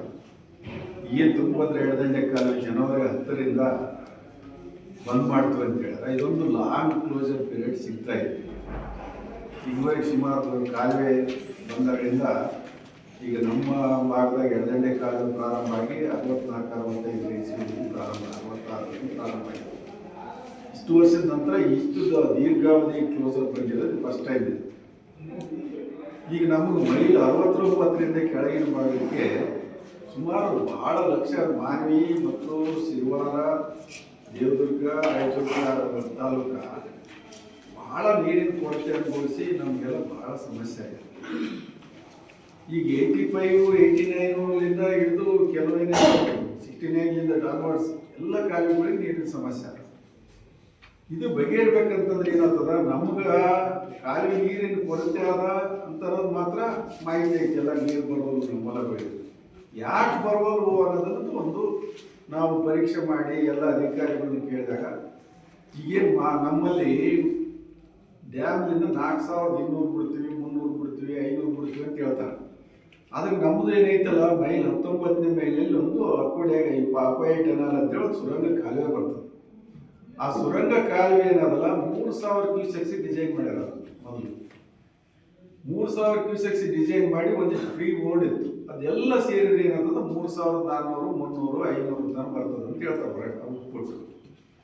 ಅಲ್ಲೇ 1000 ಕ್ಯೂಸೆಕ್ಸ್ ಹೋದ್ಮೇಲೆ ನಮಗೆ ನೀರಿನ ಕೊರತೆ ಅಲ್ಲಿಂದ ಪ್ರಾರಂಭ ಆಗಿಬಿಡ್ತದೆ. ಅದಕ್ಕೆ ನಾವೇನಂತೀವಿ, ಈಗ ಅದನ್ನ ಪಾಪಯ್ಯ ಟೆನಾರಿನ ಅಗಲ ಮಾಡಿರಿ, ಸ್ವಲ್ಪ ದೊಡ್ಡದು ಮಾಡಿ ಅದನ್ನೊಂದು 5,000 ಕ್ಯೂಸೆಕ್ಸು 5,500 ಕ್ಯೂಸೆಕ್ಸ್ ತಕ್ಷಣ ಹೆಚ್ಚಿಗೆ ಮಾಡಿದರೆ ಸಂದರ್ಭಾನುಸಾರ ನಮ್ಗೆ ಯಾವಾಗ ಹೆಚ್ಚಿಗೆ ಬೇಕು ಅವಾಗ ಬಿಟ್ಕೊಂಬೇಕನ್ನೋ ಅವಕಾಶ ಇರ್ತದೆ. ಆಮೇಲೆ ಈಗೇನು ಅಕ್ವಿಡೆಕ್ಟ್ಗಳು ಅವ ಎಲ್ಲ ಹಳೆಯವಾಗಿಬಿಟ್ಟವೆ ಈಗಾಗಲೇ, ಅವೆಲ್ಲ ನೀರು ಸೋರ್ತಾವ, ಎಲ್ಲ ಹೊಸ ಕಟ್ತೀವಿ ಅಂತ ಅನ್ನಕತ್ತೀರಿ. ಹೊಸ ಕಟ್ಟ ಕಾಲಕ್ಕೆ ಏನು ಮಾಡಕತ್ತೀವಿ, ನಾವು ಕೇಳಕತ್ತೀವಿ ಒಂದಿಷ್ಟು ಕೆಪಾಸಿಟಿ ಹೆಚ್ಚು ಮಾಡಿ ಕಟ್ಟ್ರಿ. ಕೆಪಾಸಿಟಿ ಹೆಚ್ಚು ಮಾಡಿ ಕಟ್ಟ್ರಿ ಅಂತಂದ್ರೆ ಏನಾಗ್ತದ, ಅವ್ರೇನಂತಾರೆ ಮೇಲೆ ಹೇಳ್ಬೇಕು ನಮಗೆ ಇದ್ದ ಸೈಜೇ ಕಟ್ತೀವಿ ಅಂತಾರೆ. ಇದ್ದ ಸೈಜೇ ಕಟ್ಟಿದ್ರೆ ಮತ್ತೆ ನಮಗೇನು ಉಪಯೋಗ ಇದೆ? ಅದಕ್ಕೆ ಮೇಲೆ ಸ್ವಲ್ಪ ದೊಡ್ಡ ಕೆಪಾಸಿಟಿ ಹೆಚ್ಚು ಮಾಡಿರಿ, ಇನ್ನೊಂದು 1,500 ಕ್ಯೂಸೆಕ್ಸ್ ಹೆಚ್ಚಿದಂಥ ಅಕ್ವಿಡೆಕ್ಟ್ಗಳು ಮಾಡಿರಿ ಅಂತೇಳಿ ನಾವು ಒಂದು ವಿನಂತಿ ಮಾಡಕತ್ತೀವಿ ಸರ್ಕಾರದ ಮುಂದೆ. ಇದೇ ಮನವಿಯನ್ನು ನಾವು ಎಲ್ಲ ಶಾಸಕರಿಗೆ ಹೋಗಿ ಮನೆಗೆ ಹೋಗಿ ಕೊಟ್ಟು ಬಂದಿದ್ವಿ. ಮುಂಬೈ ಶಾಸಕರನ್ನ ಮಾನ್ಯ MLA ಕೊಟ್ವಿ, ಆಮೇಲೆ ರಾಯಚೂರು ಗ್ರಾಮಾಂತರ MLA ಕೊಟ್ವಿ, ರಾಯಚೂರು MLA ಕೊಟ್ವಿ, ಬೋಸರಾಜ್ ಕೊಟ್ವಿ, ಮತ್ತು DK ಶಿವಕುಮಾರ್ ಅವ್ರಿಗೆ ಕೊಟ್ವಿ, ಎಲ್ಲರಿಗೂ ಕೊಟ್ವಿ. ಮೊನ್ನೆ ICC ಮೀಟಿಂಗ್ನಲ್ಲಿ ಕೂಡ ನಾನು ಮಾತಾಡಿದೆ, ಎಲ್ಲರೂ ವಿಷಯ ಚರ್ಚೆಗೆ ಬಂತು, ಎಲ್ಲರೂ ಒಪ್ಪಿಕೊಂಡ್ರು, ಮಾತಾಡಿದ್ರು. ಅಷ್ಟರಿಂದ ಈ ನಮ್ಮ ಸಮಸ್ಯೆ ಬೇರೆಲ್ಲ. ಈಗೇನಂದರೆ ಸರ್ಕಾರದವರು ಪ್ರೋಗ್ರಾಮ್ ಮಾಡಕತ್ತಾರೆ, ಏನಂದರೆ ಅಧಿಕಾರಿಗಳು ಎಸ್ಟಿಮೇಟ್ ಮಾಡಕತ್ತಾರೆ. ಎಸ್ಟಿಮೇಟ್ಸು ಅದೆಲ್ಲವೂ ಮಾಡಿದ ಮೇಲೆ ಟೆಂಡರ್ ಕರೀತಾರೆ. ಟೆಂಡರ್ ಪೂರ್ವದಲ್ಲಿ ನಾವೇನಂತಂದರೆ ಈಗ ಸರ್ಕಾರದ ಮೇಲೆ ಟೆಂಡರ್ ಕರೆಯೋದಕ್ಕೆ ಮೊದಲೇ ಈಗೆಲ್ಲ ಪ್ರೋಗ್ರಾಮ್ನಾಗ ನೀವು ಸೇರಿಸ್ರಿ ನಾವು ಹೇಳ್ತಕ್ಕಂಥ ವಿಷಯಗಳಂತೇಳಿ ನಾವು ಈ ಮುಖಾಂತರ ನಮ್ಮ ಭಾಗದಲ್ಲಿರ್ತಕ್ಕಂಥ ಎಲ್ಲ ಸಂಘ ಸಂಸ್ಥೆಗಳಿಗೆ, ಆಮೇಲೆ ಏನಂತಂದರೆ ನಮ್ಮ ಶಾಸಕರಿಗೆ, ಮತ್ತು ನಮ್ಮ ಭಾಗದ ಮಂತ್ರಿಗಳಿಗೆ, ಆಮೇಲೆ ನಮ್ಮ ಜಿಲ್ಲಾ ಉಸ್ತುವಾರಿ ಸಚಿವರಿಗೆ, ಎಲ್ಲರಿಗೆ, ಜಿಲ್ಲಾಧಿಕಾರಿಗಳಿಗೆ ಹೋಗಿ ಮನವಿ ಕೊಟ್ಟು ಬಂದಿದ್ದೇನೆ. ಎಲ್ಲರೂ ಒಪ್ಪಿಕೊಂಡಾರ, ಸರ್ಕಾರ ಪತ್ರ ಬರೀತೀವಿ ಅಂತ ಹೇಳಿದ್ರೆ ಅದಕ್ಕೆ ಇನ್ನೂ ಒಂದಿಷ್ಟು ಹೆಚ್ಚಿನ ಪ್ರಯತ್ನ ಮಾಡಬೇಕು. ಎಲ್ಲ ನಮ್ಮ ಶಾಸಕರಿಗೆ, ನಮ್ಮ ಮಂತ್ರಿಗಳಿಗೆ, ಎಲ್ಲರಿಗೂ ಮನವಿ ಮಾಡ್ತಾ ಇದ್ದೀವಿ ನಮ್ಮ ಮುಖಾಂತರ. ಆಮೇಲೆ ಈ ಭಾಗದ ರೈತರು, ಸಂಘ ಸಂಸ್ಥೆಗಳು ಎಲ್ಲರೂ ಕೂಡ ಇನ್ನೊಂದು ಗಂಭೀರ ವಿಷಯ ಅಂತೇಳಿ ಎಲ್ಲ ಕಣ್ಣಲ್ಲಿ ಸಿಕ್ಕಲ್ಲಿ ಎಲ್ಲರೂ ಮನವಿ ಕೊಟ್ಟು ಇದನ್ನೊಂದು ದೊಡ್ಡ ಮೂವ್ಮೆಂಟ್ ಆಗಿ ಪತ್ರಕರ್ತರು ಎಲ್ಲರೂ ವಿಶೇಷವಾಗಿ ಎಲ್ಲ ಪತ್ರಕರ್ತರಿಗೆ ಒಂದು ಹೈಲೈಟ್. ಇದೇ ವೇಳೆ ಇನ್ನೋರ್ವ ರೈತ ಮುಖಂಡ ಶರಣಪ್ಪ ಗೌಡ ಜಾಡಲ್ದಿನ್ನಿ ಮಾತನಾಡಿ, ತುಂಗಭದ್ರಾ ಎಡದಂಡೆ ಕಾಲುವೆಯ ವ್ಯಾಪ್ತಿಯ ಕೊನೆಯ ಭಾಗದ ರೈತರಿಗೆ ನೀರು ಸಿಗದಿರಲು ಅನಧಿಕೃತ ನೀರಾವರಿಯು ಒಂದು ಕಾರಣವಾಗಿದ್ದು, ಕನಕಗಿರಿ, ಒಡ್ಡರಟ್ಟಿ, ಸಿಂಧನೂರು ಹಾಗೂ ಮಸ್ಕಿ ವ್ಯಾಪ್ತಿಯಲ್ಲಿ ಹೆಚ್ಚಿನ ನೀರು ಪೂರೈಸಲಾಗುತ್ತಿದೆ. ಇದರಿಂದ 30 ವರ್ಷಗಳಿಂದಲೂ ಕೊನೆಯ ಭಾಗದ ರೈತರು ತುಳಿತಗೊಳಗಾಗಿದ್ದಾರೆ ಎಂದು ತಿಳಿಸಿದರು. ತುಂಗಭದ್ರಾ ಎಡದಂಡೆ ನಾಲೆ ಮತ್ತು ಬಲದಂಡೆ ನಾಲೆಗೆ ಇವತ್ತು ಮಾರ್ಚ್ 31ರಂದು ನೀರು ಕೊಡಲಾಗಿತ್ತು. ಡ್ಯಾಮ್ನಾಗಿತ್ತು. ಆದರೆ ಸರ್ಕಾರ ರೈತರ ಬಗ್ಗೆ ಯಾಕೋ ಕಡಿಮೆ ತೋರಿಸಲಾರ್ದ ಕೆಲಸ ಮಾಡಬೇಕಂತಕ್ಕಂಥದ್ದು, ಗೇಟುಗಳು ಎಲ್ಲ ದಂಡಾಗ್ಯವ, ಏನಂತಾರೆ ರೈತರಿಗೆ ಒಂದು ಶಾಶ್ವತ ಒಂದು ರಿಪೇರಿ ಮಾಡಿಕೊಡ್ಬೇಕಂತ ಉದ್ದೇಶದಿಂದ ನೀರು ಜನವರಿ 10ರಿಗೆ ನೀರು ಬಂದ್ ಮಾಡಿ ಎಲ್ಲ ಗೇಟ್ಗಳು, ಅಕ್ವಿಡೆಂಟ್ಗಳು ತುಂಗಭದ್ರಾ ಡ್ಯಾಮಲ್ಲಿಂದ ಮನೆ ಭಾಗದ ನೀರು ಕೊಡಬೇಕಂತ ಒಂದು ನಿರ್ಧಾರ ಮಾಡಿದ್ರೆ ಒಳ್ಳೆಯದೇ, ನಾವೇನೋ ಕೆಟ್ಟದ್ದು ಕೇಳಿಲ್ಲ. ಆದರೆ ನೀರು ತುಂಗಭದ್ರಾ ಎಡದಂಡೆ ನಾಡಿಗೆ ಬರ್ತಕ್ಕಂಥ ನೀರು ಸಾಕಷ್ಟು ಅಂಡಾಂತರದಲ್ಲಿ ಬೆಳೆಸ್ತಕ್ಕಂಥ ರೈತರಿಗೆ ಅನುಕೂಲ ಆಗಿದೆ ಹೊರತು ಅದರಾಗಿರ್ತಕ್ಕಂಥ ರೈತರಿಗೆ ಅನುಕೂಲ ಆಗೋದು ಭಾಳ ಕಡಿಮೆ ಆಗಿದೆ. ಈಗಾಗಲೇ ಎಲ್ಲಿಂದ ಬಂದರೆ ಈಗ ನಮ್ಮ ನೀರು ಪೋಲಾಗ್ತಾವೆ ಅಂದರೆ ಕನಕಗಿರಿ ಕ್ಷೇತ್ರದಿಂದ ಪೋಲಾಗ್ತವೆ, ಮತ್ತು ಒಡ್ರೆಡ್ ಡಿವಿಷನ್ ಕನಕಗಿರಿ ಕ್ಷೇತ್ರ ಮತ್ತು ಸಿನ್ನೂರು ಡಿವಿಷನ್ಲಿಂದ ಮತ್ತು ಮಸ್ಕಿ ಕ್ಷೇತ್ರ ಬರ್ತಕ್ಕಂಥ 3 ಕ್ಷೇತ್ರದ ಶಾಸಕರು ಮತ್ತು ಮಂತ್ರಿ, ಯಾವುದೇ ಪಕ್ಷದ ಶಾಸಕರಿರ್ಬೋದು, ಯಾವುದೇ ಪಕ್ಷದ ಮಂತ್ರಿ ಇರ್ಬೋದು, ಕೆಳಭಾಗಕ್ಕೆ ನೀರು ಕೊಡ್ತಕ್ಕಂಥದ್ದು ನಮಗೆ ಭಾಳ ಅನ್ಯಾಯ. ನಮ್ಮ ಯಜಮಾನರಿಂದ ಏನಂತಾರೆ, ನಾವು ಇಂದ ಇಲ್ಲಿರುವ ಅಧಿಕಾರಿಗಳು ಕೆನಾಲ್ ಅಂದರೆ ಭಾಳ ಒಂದು ದೇವರು ಪ್ರಕಾರ ಕೊಡ್ತದೆ. ಇವತ್ತು ನಮ್ಮ ಭಾಗ ಕೆಳಭಾಗ ಸಮೃದ್ಧಿ ನೀರು ಕೊಟ್ಟು ನಾವೆಲ್ಲ ಸಮೃದ್ಧಿ ಬೆಳೆ ಬೆಳೆದು ನಾವೆಲ್ಲರೂ ಒಂದು ನೀರು ಬಂದು 10-20 ವರ್ಷ ಸುಧಾರಿಸಿದ್ವಿ. ಈಗಾಗಲೇ ಸುಮಾರು 30-40 ವರ್ಷದಿಂದ ನಾವು ತುಳಿತಕ್ಕೆ ಒಳಗಾಗಿರ್ತಕ್ಕಂಥ ರೈತರಂದರೆ ನಮ್ಮ ರಾಯಚೂರು ಜಿಲ್ಲೆ ಮತ್ತು ಶಿರವಾರ ಡಿವಿಷನ್ಗೆ ಬರ್ತಕ್ಕಂಥ 2 ಡಿವಿಷನ್ನು, ಇವೆರಡು ರೈತರಿಗೆ ಒಳಗಾಗಿ. ಇದರ ಪರಿಹಾರ ಏನು ಬಂದರೆ ನಾವು ನೀವು ಕುಂತ್ಕೊಂಡು ಮಾತಾಡಲಿ, ಇದಕ್ಕೆ ದೊಡ್ಡ ಪ್ರಮಾಣದಲ್ಲಿ ನಾವೆಲ್ಲರೂ ಒಗ್ಗಟ್ಟಾಗಿ ಕುಂತ್ಕೊಂಡು ಸರ್ಕಾರ ಮೇಲೆ ಒತ್ತಡ ಕೊಟ್ಟು ಅಲ್ಲಿ ಏನಂತಾರಲ್ಲ ಅಕ್ವಿಡೆಂಟ್ ಆಗ್ತಾವ, ಅವು ಏರು ಪೈಪ್ ಆಗಿ ಒಂದೊಂದು ಅಕೌಂಟೆಂಟಲ್ಲಿ 10-20 ಏರು ಪೈಪ್ ಹಾಕಿ ನೀರು ಕೆರೆ ಹಳ್ಳಕ್ಕೆ ಬಿಟ್ಟು ಹಳ್ಳದಿಂದ ಏನಂತಾರಲ್ಲ ಅನ್ನದ ಇರ್ತಕ್ಕಂಥ ಮಾಡ್ತಕ್ಕಂಥದ್ದು ಭಾಳ ಆಗ್ತಾವ. ಈಗಾಗಲೇ ಅದು ವಾಲ್ ಏನಂತಾರಲ್ಲ ನೀರು ಅಳಿಬಿಳಿ ಹೋಗ್ತಕ್ಕಂಥ ವಾಲ್ ಮಾಡಿರೋ ಅಕೌಂಟೆಂಟ್ ಮಾಡಿರೋ ದೊಡ್ಡ ಪ್ರಮಾಣದಲ್ಲಿ 1500-1500 ಕ್ಯೂರಿಯಸ್ ಜಾಸ್ತಿ ಹೋಗ್ತಕ್ಕಂಥ ಅಕೌಂಟ್ ಮಾಡಬೇಕು. ವಾಲ್ ಏನಂತಾರಲ್ಲ ಒಂದು 10 ಫೀಟ್ ಹೈಟ್ ಮಾಡಬೇಕು. ಸೈಡ್ ಇರತಕ್ಕಂಥ ಮೊದಲಿಗೆ ಇರತಕ್ಕಂಥ 10 ಫೀಟ್ ಹೈಟ್ ಮಾಡಿದಾಗ ಅಲ್ಲಿ ಏರ್ ಪೈಪ್ ಹಾಕಿ ಬರೋದಲ್ಲ ನಮಗೆ ಕಳ್ತನ ಹಾಕ ಆಸ್ಪತ್ರೆ ಅಂತ ನಾನಂತೆ. ಈ ಸಂದರ್ಭದಲ್ಲಿ ಗಗನಗೌಡ ಅರವಿ, ಬಸನಗೌಡ ಬಲ್ಲಟಿಗಿ, ಮಾಂತೇಶ್ ಪಾಟೀಲ್ ಅತ್ತನೂರ್, ಚನ್ನಬಸವ, ಅಮರೇಶ್ ಹೊಸಮನಿ, ನಾಗರಾಜು, SR ಪಾಟೀಲ್ ಸೇರಿದಂತೆ ಅನೇಕರಿದ್ದರು. ಜಾತ್ಯತೀತ ಜನತಾದಳ ಪಕ್ಷ ಹುಟ್ಟಿ 25 ವರ್ಷಗಳ ವಸಂತವನ್ನ ಕಳೆದಿದ್ದು, ಪಕ್ಷದ ರಜತ ಮಹೋತ್ಸವವನ್ನ 21 ಮತ್ತು 22ರಂದು ಬೆಂಗಳೂರಿನ ಕೇಂದ್ರ ಕಚೇರಿಯಲ್ಲಿ ಆಯೋಜಿಸಲಾಗಿದೆ ಅಂತ ಜೆಡಿಎಸ್ ಜಿಲ್ಲಾಧ್ಯಕ್ಷ ಎಂ ವಿರೂಪಾಕ್ಷಿ ಹೇಳಿದರು. ಅವರಿಂದು ಮಾಧ್ಯಮಗೋಷ್ಠಿಯನ್ನು ಉದ್ದೇಶಿಸಿ ಮಾತನಾಡಿ, ಕನ್ನಡಿಗರ ಸ್ವಾಭಿಮಾನ, ರೈತರು, ಕಾರ್ಮಿಕರು, ಮಹಿಳೆಯರ ಯುವಕ ಧ್ವನಿಯಾಗಿ ಪಕ್ಷ ಬೆಳೆದು ಬಂದಿದ್ದು ಅನೇಕ ಏಳುಬೀಳುಗಳು, ಕುತಂತ್ರಗಳನ್ನು ಹಿಮ್ಮೆಟ್ಟಿಸಿ ಶಕ್ತಿಯಾಗಿ ಬೆಳೆದು ನಿಂತಿದೆ. ಪಕ್ಷದ ರಾಷ್ಟ್ರೀಯ ಅಧ್ಯಕ್ಷ HD ದೇವೇಗೌಡರ ಮಾರ್ಗದರ್ಶನದಲ್ಲಿ ಪಕ್ಷ ಬೆಳೆದು ಬಂದು 25 ವರ್ಷ ಪಕ್ಷಿ ನೋಟವನ್ನು ಛಾಯಾಚಿತ್ರ, ವಿಡಿಯೋ ಸೇರಿದಂತೆ ಪ್ರದರ್ಶಿಸಲಾಗುತ್ತದೆ. 21ರಂದು ಸಂಜೆ 4:30ಕ್ಕೆ ಬೆಂಗಳೂರಿನ ಜೆಡಿಎಸ್ ಪಕ್ಷ ಕಚೇರಿಯಲ್ಲಿ ಮಾಜಿ ಪ್ರಧಾನಿ HD ದೇವೇಗೌಡ ಇವರು ಧ್ವಜಾರೋಹಣ ಮಾಡುವ ಮೂಲಕ ರಜತ ಮಹೋತ್ಸವ ಕಾರ್ಯಕ್ರಮಕ್ಕೆ ಚಾಲನೆ ನೀಡಲಿದ್ದಾರೆ. ಅಂದು ಸಂಜೆ ರಾಷ್ಟ್ರೀಯ ಪರಿಷತ್ ಸಭೆ ನಡೆಯಲಿದ್ದು ನಾಡಿನ ವಿವಿಧ ರಾಜ್ಯಗಳ ಮುಖಂಡರು ಭಾಗಿಯಾಗಲಿದ್ದಾರೆ. 22ರಂದು ಬೆಳಿಗ್ಗೆ ರಾಜ್ಯದ ಎಲ್ಲಾ ಜಿಲ್ಲೆ ಮತ್ತು ತಾಲೂಕು ಪದಾಧಿಕಾರಿಗಳ ಸಮಾವೇಶ ನಡೆಯಲಿದೆ. 25 ವರ್ಷ ಪಕ್ಷ ನಡೆದು ಬಂದ ದಾರಿಯ ಕುರಿತಾದ ಪುಸ್ತಕ ಬಿಡುಗಡೆಯಾಗುತ್ತದೆ. ಜಿಲ್ಲಾ ಮತ್ತು ತಾಲೂಕು ಘಟಕಗಳ ಪದಾಧಿಕಾರಿಗಳು ಮಾತ್ರ ಆಗಮಿಸುವಂತೆ ಮನವಿ ಮಾಡಿದರು. ಡಿಸೆಂಬರ್ 15ರ ನಂತರ ಜೆಡಿಎಸ್ ಪಕ್ಷ ರಜತ ಮಹೋತ್ಸವ ಕಾರ್ಯಕ್ರಮವನ್ನು ಎಲ್ಲಾ ಜಿಲ್ಲೆಗಳಲ್ಲಿಯೂ ಪರಿಚಯಿಸಲಾಗುತ್ತದೆ. ಜಿಲ್ಲಾ ಕೇಂದ್ರಗಳಲ್ಲಿ ರ್ಯಾಲಿ, ವಿಧಾನಸಭಾ ಕ್ಷೇತ್ರಗಳಲ್ಲಿ ಕಾರ್ಯಕ್ರಮವನ್ನು ನಡೆಸಲಾಗುತ್ತದೆ. ರಾಯಚೂರು ನಗರದಲ್ಲಿ ಪಂಡಿತ್ ಸಿದ್ದರಾಮ ಜಂಬಲ್ದಿನ್ನಿ ರಂಗಮಂದಿರದಲ್ಲಿ ಪಕ್ಷದ ರಜತ ಮಹೋತ್ಸವ ನಡೆಯುತ್ತದೆ. ದಿನಾಂಕ ಇನ್ನೂ ನಿಗದಿಯಾಗಿಲ್ಲ ಎಂದರು. ಪಕ್ಷದ ಕಾರ್ಯಕರ್ತರು ರಜತ ಮಹೋತ್ಸವದಲ್ಲಿ ಭಾಗವಹಿಸುವೆಂಬ ಮನವಿ ಮಾಡಿದರು. ಕರ್ನಾಟಕದಲ್ಲಿ ಜನತಾದಳ ಉದಯವಾಗಿ 25 ವರ್ಷಗಳ ರಜತ ಮಹೋತ್ಸವವನ್ನು ಆಚರಣೆ ಮಾಡಿಕೊಳ್ತಕ್ಕಂಥ ಸಮಯ. ಕರ್ನಾಟಕದಲ್ಲಿ ಕನ್ನಡಿಗರ ಸ್ವಾಭಿಮಾನ ಪಕ್ಷವಾಗಿ ರೈತ ಹೋರಾಟ, ಸ್ವಾಭಿಮಾನ ಹೋರಾಟ, ಯುವ ಹೋರಾಟ ಮತ್ತು ಹಲವಾರು ಏಳು ಬೀಳುಗಳ ಮಧ್ಯೆ ಎಲ್ಲ ತಂತ್ರ ಕುತಂತ್ರಗಳನ್ನು ಮೆಟ್ಟಿ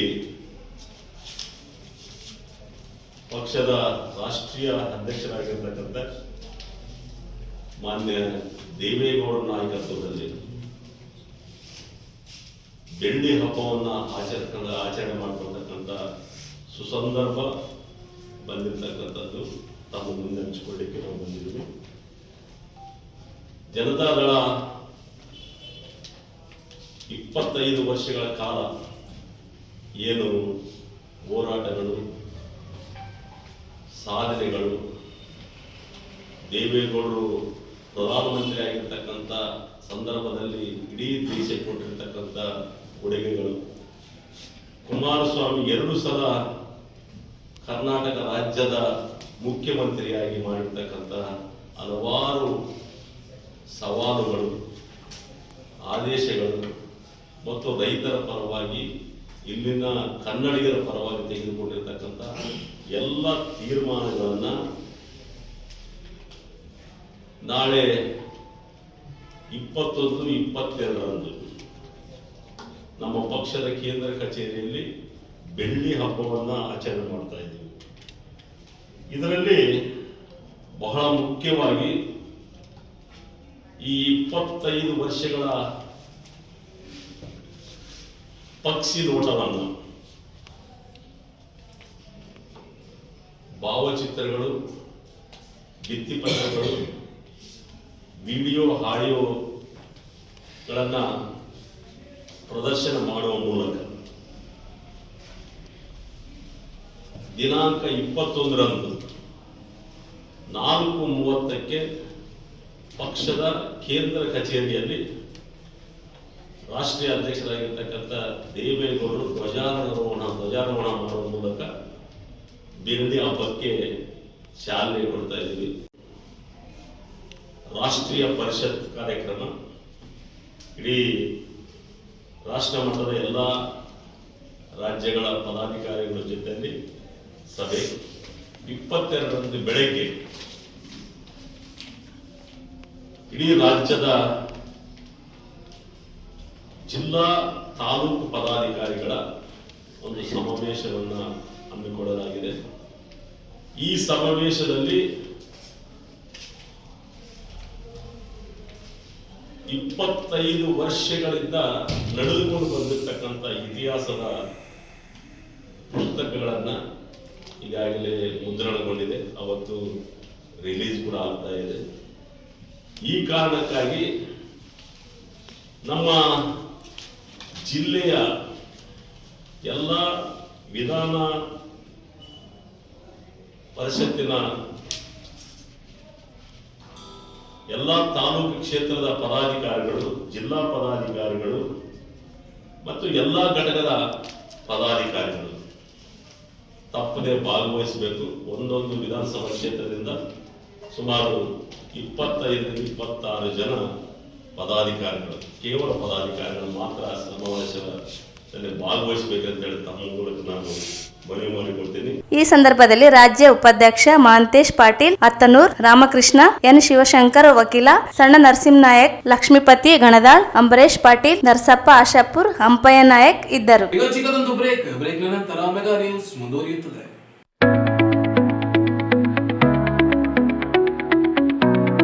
ರಾಯಚೂರಿನ ಜನರೇ ಗಮನಿಸಿ, ನಿಮ್ಮ ಪ್ರೀತಿಯ ಆದೋನಿಸ್ ಬ್ರಾಂಡ್ ಹ್ಯಾಪ್ ಈಗ ನಿಮ್ಮ ನಗರದಲ್ಲಿ. ಪುರುಷರ, ಮಹಿಳೆಯರ, ಮಕ್ಕಳ ಎಲ್ಲಾ ರೀತಿಯ ಫ್ಯಾಷನ್ ಬಟ್ಟೆಗಳು ಒಂದೇ ಕಡೆ. ಬಿಗ್ಗೆಸ್ಟ್ ಸೇಲ್, 70% ರಿಯಾಯಿತಿ. ದಿನಾಂಕ ನವೆಂಬರ್ 21ರಿಂದ ನವೆಂಬರ್ 30ರವರೆಗೆ ಮಾತ್ರ. ಟ್ರೆಂಡಿಂಗ್ ಡ್ರೆಸ್ಸುಗಳ ಸ್ಟೈಲಿಶ್ ಕಲೆಕ್ಷನ್ ಮತ್ತು ಅಚ್ಚರಿ ಬೆಲೆಗಳು ನಿಮ್ಮನ್ನು ಕಾಯುತ್ತಿವೆ. ತಡ ಮಾಡಬೇಡಿ, ನಿಮ್ಮ ಫ್ಯಾಮಿಲಿಯೊಂದಿಗೆ ಬನ್ನಿ, ಆದೋನಿಸ್ ಬ್ರಾಂಡ್ ಹಬ್ ನಲ್ಲಿ ಶಾಪಿಂಗ್ ಮಾಡಿ.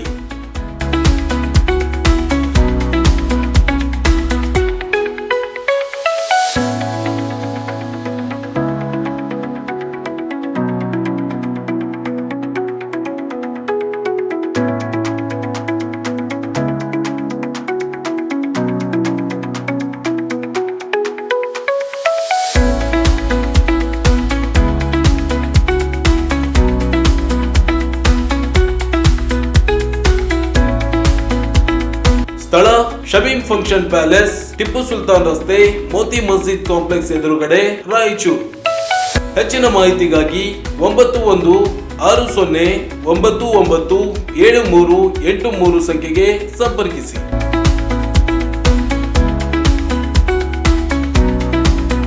ಬ್ರೇಕ್ನ ನಂತರ ಮತ್ತೆ ಮೆಗಾ ನ್ಯೂಸ್ಗೆ ಸ್ವಾಗತ. ಕೆಲ ತಿಂಗಳುಗಳ ಹಿಂದೆ ಮಂತ್ರಾಲಯದ ಶ್ರೀ ರಾಘವೇಂದ್ರ ಸ್ವಾಮಿಗಳ ಮಠದ ಪೀಠಾಧಿಪತಿ ಶ್ರೀ ಸುಬುಧೇಂದ್ರ ತೀರ್ಥರ ಅಧ್ಯಕ್ಷತೆಯಲ್ಲಿ ಸುಧಾಮಂಗಳದಲ್ಲಿ ವಾಕ್ಯಾರ್ಥ ವಿಚಾರದಲ್ಲಿ ಮಠದ ಪೀಠಾಧಿಪತಿಗಳು, ಯತಿಗಳು, ಗೃಹಸ್ಥರಾದ ಅಯ್ಯಣ್ಣಾಚಾರ್ಯರು ಮೊದಲಾದವರು ಪ್ರತಿಪಾದಿಸಿದ ವಿಷಯಗಳನ್ನ ಸಮರ್ಥಿಸಲು ಬ್ರಹ್ಮಸೂತ್ರದ ಪ್ರಥಮ ಸೂತ್ರದ ಪಾಠಭೇದದ ವಿಷಯವನ್ನ ವಿವರಿಸಿದ್ರು. ಇದನ್ನ ಸಾಮಾಜಿಕ ಜಾಲತಾಣದಲ್ಲಿ ಎಡಿಟ್ ಮಾಡಿ ಅಪಪ್ರಚಾರ ಮಾಡುವುದು ಸರಿಯಲ್ಲ ಅಂತ ಶ್ರೀ ಮಠದ ಪ್ರಕಟಣೆ ತಿಳಿಸಿದೆ. ಇದು ಜಿಜ್ಞಾಸಿಗಳು ಹೆಮ್ಮೆ ಪಡಬೇಕಾದ ಮತ್ತು ಅಧ್ಯಯನದಲ್ಲಿ ಅವಶ್ಯವಾಗಿ ಅಳವಡಿಸಿಕೊಳ್ಳಬೇಕಾದ ವಿಷಯವಾಗಿದ್ದು, ಇಂತಹ ಅಪೂರ್ವ ವಿಚಾರಗಳನ್ನು ಕೇಳುವುದು ಮಾತ್ರವಲ್ಲದೆ ಅರ್ಥೈಸಿಕೊಂಡು ಅದರ ಮೇಲೆ ಪ್ರಶ್ನೆಗಳು ಬಂದಾಗ ಅದನ್ನು ವಿಚಾರ ಮಾಡಿ ಅದಕ್ಕೆ ತಕ್ಕ ಉತ್ತರಗಳನ್ನು ಪಡೆದುಕೊಂಡು ಶ್ರೀ ಮಾದಾಚಾರ್ಯ ನೈಜ ಅಭಿಪ್ರಾಯವನ್ನು ತಿಳಿದುಕೊಳ್ಳುವುದು ಸರಿಯಾದ ವಿಚಾರವಂತಿಕೆ. ಈ ರೀತಿ ಪ್ರವೃತ್ತಿ ಮಾಡಿದಲ್ಲಿ ವಿಷಯ ಪ್ರತಿಪಾದನೆ ಹಾಗೂ ಚರ್ಚೆಗಳು ಸಾಮರ್ಥ್ಯವಾಗುತ್ತವೆ. ಆದರೆ ಸಾಮಾಜಿಕ ಮಾಧ್ಯಮಗಳಲ್ಲಿ ಅನೇಕರು ಈ ಸಂಬಂಧಿತ ವಿಡಿಯೋಗಳನ್ನು ಬೇರೆ ಬೇರೆ ರೀತಿಯಾಗಿ ಎಡಿಟ್ ಮಾಡಿ ಪ್ರಚಾರ ಮಾಡುತ್ತಿರುವುದು ಸರಿಯಲ್ಲ. ಶಾಸ್ತ್ರೀಯ ವಿಚಾರದ ಗಾಂಭೀರ್ಯವನ್ನು ಕಡೆಗಣಿಸಿದಂತೆ ಆಗುತ್ತದೆ ಎಂದಿದ್ದಾರೆ. ಇಲ್ಲಿ ಜಯಪಜಯಗಳು ಪ್ರಸಕ್ತವಲ್ಲ. ವಿಚಾರವಂತಿಕೆ ಮಹತ್ವವನ್ನು ಕೊಡಬೇಕಾದದ್ದನ್ನು ಬಿಟ್ಟು ವಿವಾದಕ್ಕೆ ಎಣೆ ಮಾಡುವುದು ಯೋಗ್ಯವಲ್ಲವೆಂಬುದು ಶ್ರೀಗಳ ಅಭಿಪ್ರಾಯವಾಗಿದೆ. ಮಠದ ಶಿಷ್ಯರು ಮತ್ತು ಭಕ್ತರು ಶ್ರೀಗಳ ಹೃದಯವನ್ನು ಅರಿತು ಅದಕ್ಕೆ ಅನುಗುಣವಾಗಿ ನಡೆಯಬೇಕೆಂದು ಎಂದು ತಿಳಿಸಲಾಗಿದೆ. ಮಾರವಿ ಪಟ್ಟಣದ ಸರ್ಕಾರಿ ಆಸ್ಪತ್ರೆ ಪಕ್ಕದ ಅಮೃತ ನಗರ ಬಡಾವಣೆಯಲ್ಲಿ ಕ್ಷುಲ್ಲಕ ಕಾರಣಕ್ಕೆ ಒಂದೇ ಸಮುದಾಯದ ಮಾರೆಪ್ಪ ಕೊರವರ್ ಹಾಗೂ ಕಾವಲಿ ಈರಣ್ಣ ಕೊರವರ್ ಎಂಬ ಎರಡು ಗುಂಪುಗಳು ಕೈಯಲ್ಲಿ ಡೊಣ್ಣೆ, ಕಲ್ಲು, ಕಾರದ ಪುಡಿ ಎರಚಿ ಬಡಿಗೆಗಳಿಂದ ಹೊಡೆದಾಡಿಕೊಂಡಿದ್ದಾರೆ. ಘಟನೆಯಲ್ಲಿ ಓರ್ವನ ಸ್ಥಿತಿ ಗಂಭೀರವಾಗಿದ್ದು ಐವರಿಗೆ ಗಾಯಗಳಾಗಿವೆ. ಗಾಯಗೊಂಡವರನ್ನ ಸರ್ಕಾರಿ ಆಸ್ಪತ್ರೆಗೆ ದಾಖಲಿಸಲಾಗಿದೆ. ಮಾರೆಪ್ಪ ಕೊರವರ ಹಾಗೂ ಕಾವಲಿ ಈರಣ್ಣ ಕೊರವರ ಕುಟುಂಬಗಳ ನಡುವೆ ಈ ಹಿಂದಿನಿಂದಲೂ ಹಳೆ ವೈಷಮ್ಯವಿದ್ದು ಕಳೆದ ನವೆಂಬರ್ 16ರಂದು ಮದುವೆ ಮನೆಯಲ್ಲಿ ಡಿಜೆ ಸೌಂಡ್ ವಿಷಯಕ್ಕೆ ಗಲಾಟೆ ನಡೆದಿದೆ. ಇದೇ ಕಾರಣಕ್ಕೆ ಮಂಗಳವಾರ ಮಧ್ಯಾಹ್ನ ಪುನಃ ಎರಡು ಕುಟುಂಬಗಳ ಮಧ್ಯೆ ಭೀಕರ ಹೊಡೆದಾಟ ನಡೆದಿದೆ ಎನ್ನಲಾಗಿದೆ. ಘಟನೆ ಕುರಿತಂತೆ ಪ್ರಕರಣ ದಾಖಲಾಗಿದ್ದು ಪೊಲೀಸರು ಮುಂದಿನ ತನಿಖೆಯನ್ನು ಕೈಗೊಂಡಿದ್ದಾರೆ. ಮುಂಜಾಗ್ರತಾ ಕ್ರಮವಾಗಿ ಅಮೃತ ನಗರದ ಏರಿಯಾದಲ್ಲಿ ಬಿಗಿ ಪೊಲೀಸ್ ಬಂದೋಬಸ್ತ್ ಅನ್ನು ಕಲ್ಪಿಸಿದ್ದಾರೆ. ಕೊನೆಯಲ್ಲಿ ಮತ್ತೊಮ್ಮೆ ಹೆಡ್ಲೈನ್ಸ್. ಈಡಿಗ ಸಮಾಜವನ್ನ ಎಸ್ಟಿ ಪಟ್ಟಿಗೆ ಸೇರ್ಪಡೆ ಸೇರಿ ವಿವಿಧ ಬೇಡಿಕೆಗಳಿಗೆ ಆಗ್ರಹಿಸಿ ಜನವರಿ 26ರಿಂದ ಬೆಂಗಳೂರಿಗೆ ಪಾದಯಾತ್ರೆ. ಶ್ರೀ ಪ್ರಣವಾನಂದ ಸ್ವಾಮೀಜಿ. ತುಂಗಭದ್ರಾ ಎಡದಂಡೆ ಕಾಲುವೆ ವ್ಯಾಪ್ತಿಯ ಪಾಪಯ್ಯ ಕಾಲುವೆ ವ್ಯಾಸ ಬದಲಿಸಿ ಕಾಲುವೆ ಬಲಗೊಳಿಸಲಿ ಶಂಕರಗೌಡ ಅರವಿ. 21-22ರಂದು ಬೆಂಗಳೂರಿನಲ್ಲಿ ಜೆಡಿಎಸ್ ರಜತ ಮಹೋತ್ಸವ. ಪ್ರಮುಖ ಕಾರ್ಯಕರ್ತರು ಭಾಗವಹಿಸಲು ಎಂ ವಿರೂಪಾಕ್ಷಿ ಮನವಿ. ಮಂತ್ರಾಲಯ ಶ್ರೀಗಳ ಉಪನ್ಯಾಸ ವಿಡಿಯೋ ಎಡಿಟ್ ಮಾಡಿ ತಪ್ಪು ಸಂದೇಶ ನಿಲ್ಲಿಸಲು ಶ್ರೀಮಠ ಮನವಿ. ಮತ್ತು ಮಾರವಿ ಪಟ್ಟಣದಲ್ಲಿ ಎರಡು ಗುಂಪುಗಳ ಮಧ್ಯೆ ಘರ್ಷಣೆ, ಐವರಿಗೆ ಗಾಯ. ಇದಿಷ್ಟು ಇವತ್ತಿನ ಸುದ್ದಿ. ಪ್ರಮುಖ ಸುದ್ದಿಗಳಿಗಾಗಿ ನೋಡ್ತಾ ಇರಿ